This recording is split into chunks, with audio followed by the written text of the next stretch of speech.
Diba guys, yan. Yung mga pusa. Hinahid kasi ng nanay doon sa bubong. Kaya, nakuha namin. Eh, sobrang payat. Kaya, alagaan natin. Padidigin natin. Maamo naman sila. Hindi naman sila yung mga tawag doon. Didi. Didi. Kailangan pilitin.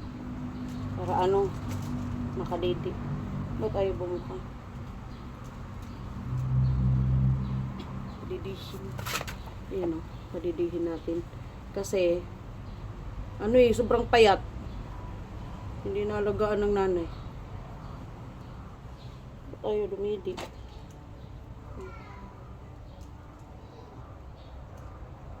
Ayun.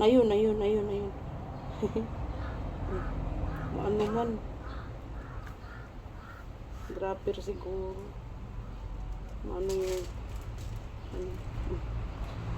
Hindi pa to didila pag nilalagyan ng hindi marunong. Tawag doon yung hindi ba sila yung maluyab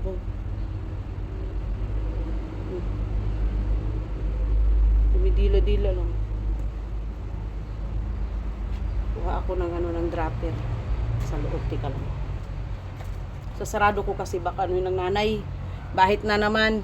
Tika lang, kuha akong dropper. The-dropper na lang natin para siguradong sila kasi masyadong malaki yung nipple ng ng baby. The-dropper natin. Ilagay natin dito. Yung dropper may kulay kasi to yung sa ng anakis ko. Vitamins niya. Hinugasan ko naman yun. Sobrang payat po nila. Grabe. Sobrang payat. The-dropper natin.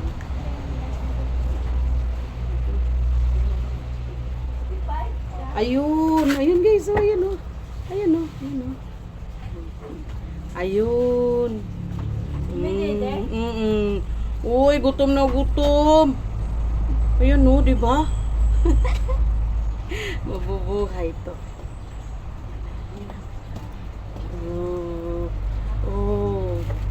Diba? Wala.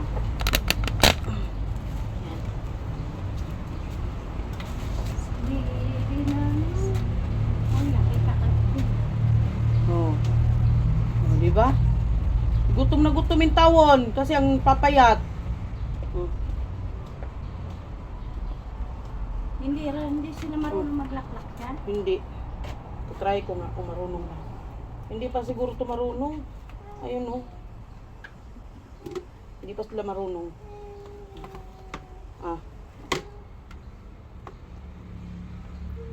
Gutom na gutom ti Berbran to berbran. Berbran sa Kailang iba naman doon sa bubong. busog na siya. Lang. Hindi dede sila doon Ito isa naman. Ito isa. Baho. Ito, tumae. Ang baho mo. Ayan Ayan guys, kawawa naman.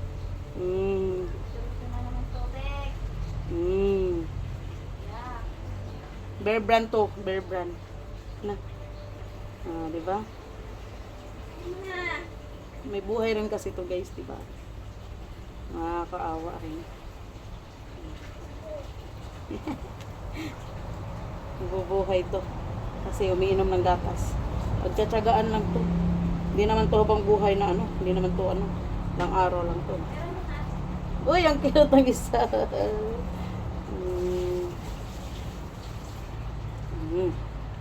Dalawa muna. Ayan Ayan yung tiyan niya. Yung pinainom ko kanina kahit pa paano may nagkalaman-laman. Yan. Doon ka muna. Ito muna ito. Dito. Dito.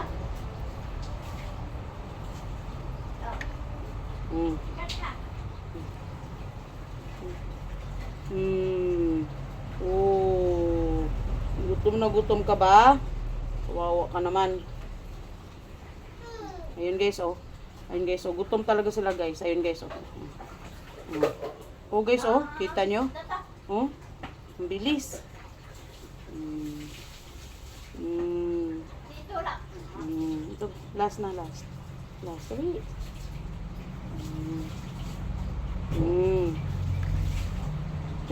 Oh, kung gusto mong lumaklak dito, laklak, bilis. Sige. Muna itim. Ito, ang cute mo, uy. Sige. Ang cute mo, ang cute, ang cute, ang cute, ang cute.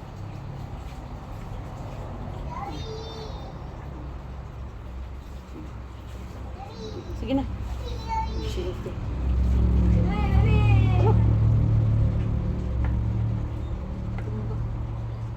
Tumba.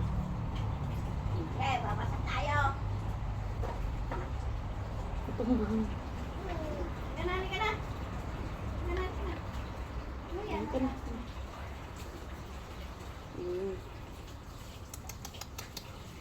Ito na, ito na. Kanani ka na. Ba't ayaw mo?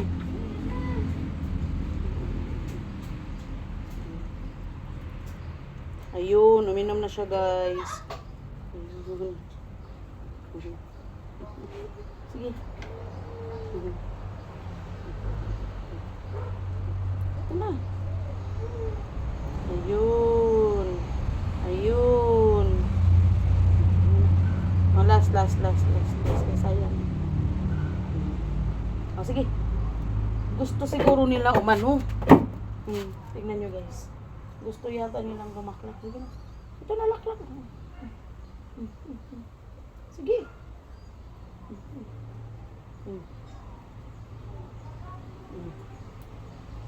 Hindi pa marunong sila lumaklak ng gatas. Ininublog pa nila yung ano nila. Yung kanilang mga ilong. Ayan o.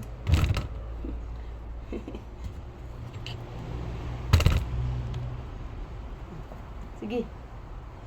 Ayan. Sige, laklak.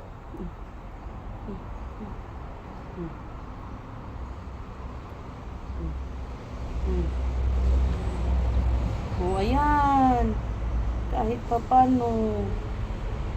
Baka na ano yung isa. Ikaw. Ito. Laklak. Yan. Kinakagat-kagat yung ano. Yan.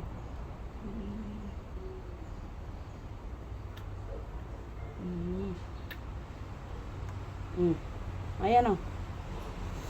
Oh, di ba? Mag-update tayo guys kung anong kalagayan ng mga to kasi sobrang payat nila eh. Sana maano ko sila, malagaan ng maayos at lalaki kasi nakakaawa din, di ba? Gamit na gamit ko sila dito sa likod guys, yung mga pusa. Gawa nga ng, di ba? Mapuno kami dito, malapit kami doon sa ano, masukal yung mga damuhan.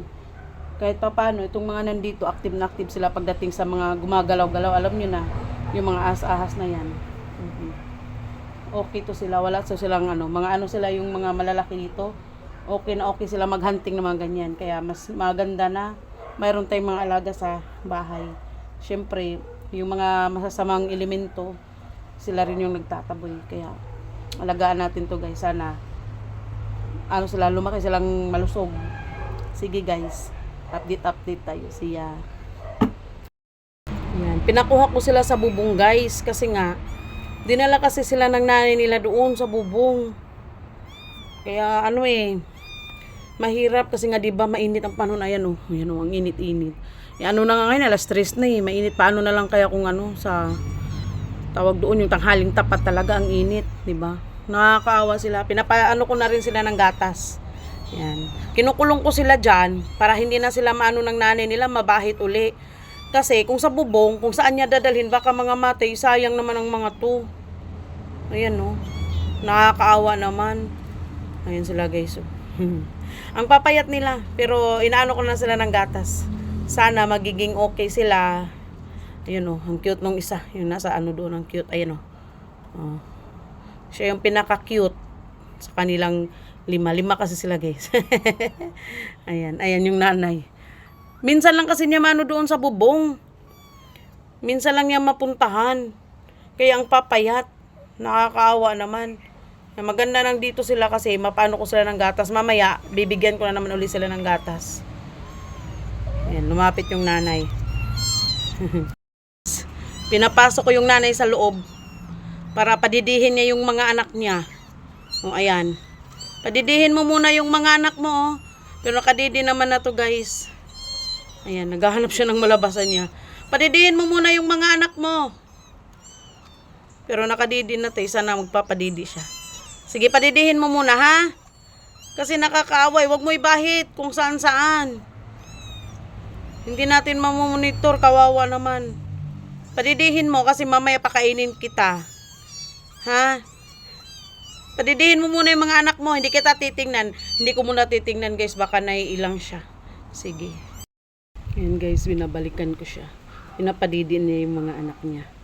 Hindi ko lang siya masyadong anuhin. Ayun. Ayun, guys, oh. Ayun, guys. Ayan. Ayan. Pinapadidi niya yung mga anakis niya. Maganda pag ganyan. Mumonitor ko na lang. Pakainin ko. Lagi naman namin pinapakain tong nanay. Ayan. Maganda ang ganyan, guys, diba? Tapos mamaya pag gusto niya lumabas, palabasin ko na lang. Tapos pag lalapit naman siya dito, papapasokin ko. Ayan. Maintain mo ganyan, Ming, ha? Para lulusog yung mga anakis mo. Ayan, guys, pinapakain ko yung nanay dito sa loob. Ayun. Mamaya, anuhin ko yan. Papalabasin ko yung nanay baka kasi pupupo. Ayan, yung isa, yan, naningkamot rigkao, no? Yung isa, oh. Ano kasi yan, guys, yung sabaw ng paksiw, tapos nilagyan ko rin ng isda. Yan. Kaya sarap na sarap yung nanay. O, gutom rin kasi kanina pa siya dyan, ayaw niyang lumabas. Pinapalabas ko siya kasi dito ko sana siya sa labas pakainin. Ayaw niyang lumabas. Dumididi yung mga anakis niya. Ang cute. Ang cute niya. Oo, kaya ayan. Kumakain siya dyan. Tapos mamaya palabasin ko kasi para hindi siya napupo dyan sa loob. Yung naningkamot din, oh. Tumitikim yung isang anakis niya. Oh. Yan. Sige, kain ka lang dyan. O, diba? Sarap na sarap siya kasi paksiw yung ulam niya.